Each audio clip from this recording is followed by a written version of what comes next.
Welcome back, everyone. Today we're diving into Doom Division issue number 4, a story where world peace comes at a cost, and not everyone's buying it.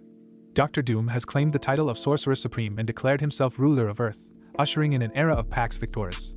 But beneath the surface of this so-called peace, tensions are boiling.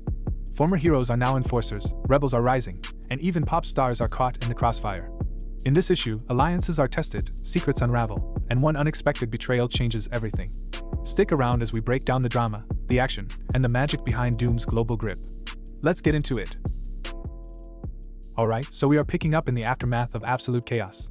Dr. Doom has seized the mantle of Sorcerer Supreme and declared the entire world as his new united Latveria. He's calling it Pax Victoris, peace under Doom's iron fist. And Tiger Division? South Korea's premier superhero team? They've been repurposed, rebranded, and remade into Doom's Division, basically Doom's personal peacekeepers in Asia. But here's where it gets wild. In the last issue, the team was ordered to take down Sunfire and his anti-Doom resistance. Lady Bright said absolutely not, and quit the team on the spot. Then when the rest of them confronted Sunfire, Wave and Karma turned on their own teammates, revealing they'd been working with Sunfire this whole time. The heroes were about to tear each other apart when cooler heads prevailed, and they called a truce. But right as they're lowering their weapons, White Fox shows up and kills Sunfire in cold blood. Just like that. Takes him out. And now we're dealing with the fallout. So we open issue 4 in Seoul, South Korea, at an art museum where Luna Snow, K-pop superstar and reluctant Doom propagandist, is being interviewed. The interviewer is asking her how Dr. Doom's World Peace has inspired her new album, and Luna's giving all the right answers on camera. She's praising Doom, talking about how much he's done for South Korea, for the world. But you can feel the tension in her words. She's saying what she has to say, but there's something hollow behind it.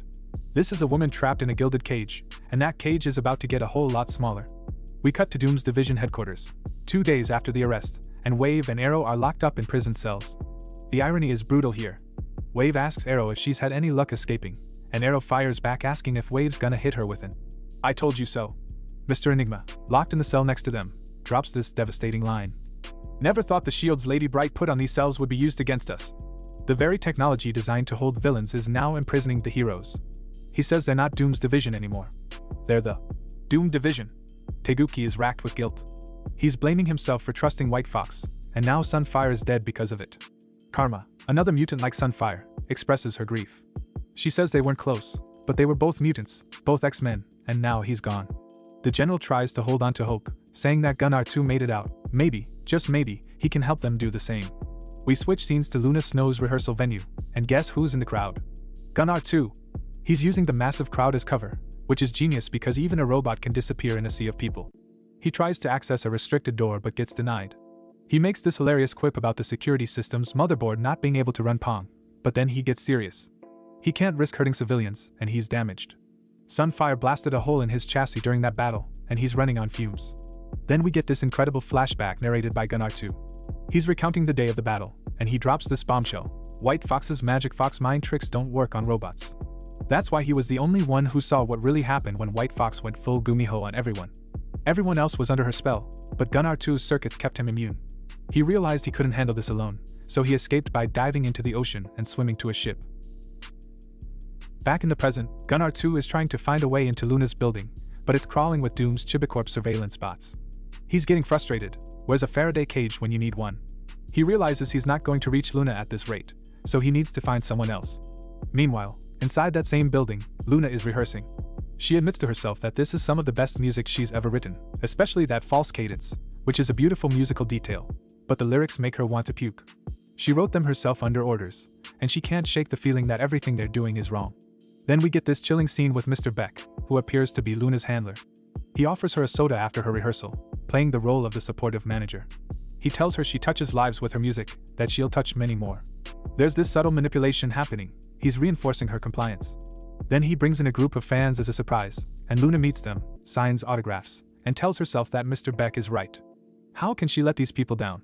It's heartbreaking because you can see her rationalizing her imprisonment, convincing herself that collaborating with Doom is worth it for her fans. But Gunnar 2 isn't giving up. He shows up in disguise at Lady Bright's location.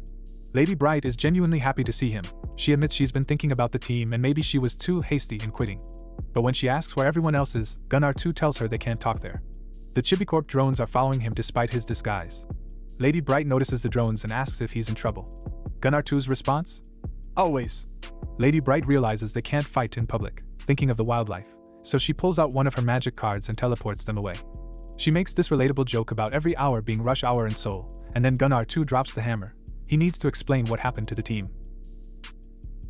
They end up at a karaoke lounge. Brilliant choice for a secret meeting because no one can hear them over the terrible singing.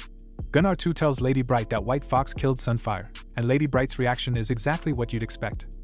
White Fox did what? Gunnar too has to tell her to keep it down, but she reminds him that's literally why she chose this location. They need to help their teammates fast because White Fox has them locked up in Lady Bright's own power-dampening cells. The cruel irony strikes again. Gunnar too mentions he tried to reach Luna but her concert is guarded like the presidential residence. Lady Bright says that's not too heavily guarded to stop a little magic. Gunnar too asks the hard question, can they even trust Luna? Is she working with White Fox? Lady Bright shuts that down immediately. Luna hates the propaganda videos she's forced to make. She's as much a prisoner as their teammates. Lady Bright will send Luna a message, but they can't afford to wait for her response. Time is running out. Later that night, Lady Bright and Gunnar too break into Doom's division headquarters using her magic. Lady Bright makes this devastating observation about how this reminds her of the days when the Korean government disappeared student protesters. She'd hoped they were beyond that kind of authoritarianism. Gunnar too responds with this profound line. Sometimes the important lessons aren't the ones they teach in school, even for those of us who never went. We cut to White Fox's office, and she's watching them on monitors. She knew they were coming. She says, "Looks like someone's taken the bait. This is a trap, and our heroes are walking right into it." Back with Gunnar too and Lady Bright, they're noticing something's wrong. Where are the guards? Why is this so easy? Gunnar too likes an easy level as much as the next robot, but this doesn't feel right. Lady Bright agrees, they're getting through too easily. She hears people approaching and casts a detection spell. Normally she uses it to locate water, but she can also use it to find people. Gunnar too makes a joke about magical pathfinding versus GPS apps, and Lady Bright leads them toward the prison cells. Then guards appear and surround them. Gunnar too tells Lady Bright to get down and fires a blast that ricochets off the walls, forcing the guards to duck for cover. They make it to the cells where Taeguki expresses how good it is to see Lady Bright. She quickly works on dismantling the magical wards keeping everyone locked up. More guards show up, and Gunnar too makes this great gaming reference. Couldn't you folks have respawned somewhere else? Lady Bright frees the prisoners and shouts. Alright, Tiger Division. Let's move! And they fight their way out in this spectacular action sequence. As they're escaping, Taeguki makes this somber comment. He'd hoped they could pay their respects to Sunfire with a moment of silence, but first they need to deal with White Fox. And that's where the issue leaves us, on the precipice of a confrontation that's been building this entire time. So let me break down what's happening here thematically. This issue is about control and complicity. Luna Snow is being controlled through her love for her fans. She's trapped by her own compassion. The heroes are imprisoned by the very systems they helped build. White Fox has manipulated everyone, and now she's letting them escape so she can spring an even bigger trap. This is authoritarian control at its finest, the illusion of freedom while the puppet master pulls the strings. The question we're left with is, what's White Fox's endgame? Why did she kill Sunfire? Why is she setting up her own team? Is she truly loyal to Doom, or is there something else going on? And when this confrontation happens, whose side will Luna Snow choose? This issue is fantastic because it's juggling multiple storylines, the prison break, Luna's internal conflict, Gunnar too's desperate mission, and weaving them together with this sense of impending doom. No pun intended. The pacing is tight, the character work is excellent, and every scene builds tension toward an explosive confrontation.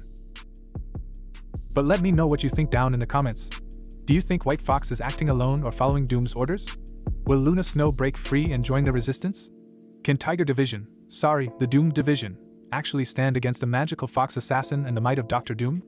And what happened to make White Fox turn on her own team? If you want to get completely caught up on Doom's Division, check out the link in the description. If you enjoyed this breakdown, subscribe to the channel, like this video, and hit that notification bell. The next issue is going to be insane, and I cannot wait to break it down with you all. Until then, peace.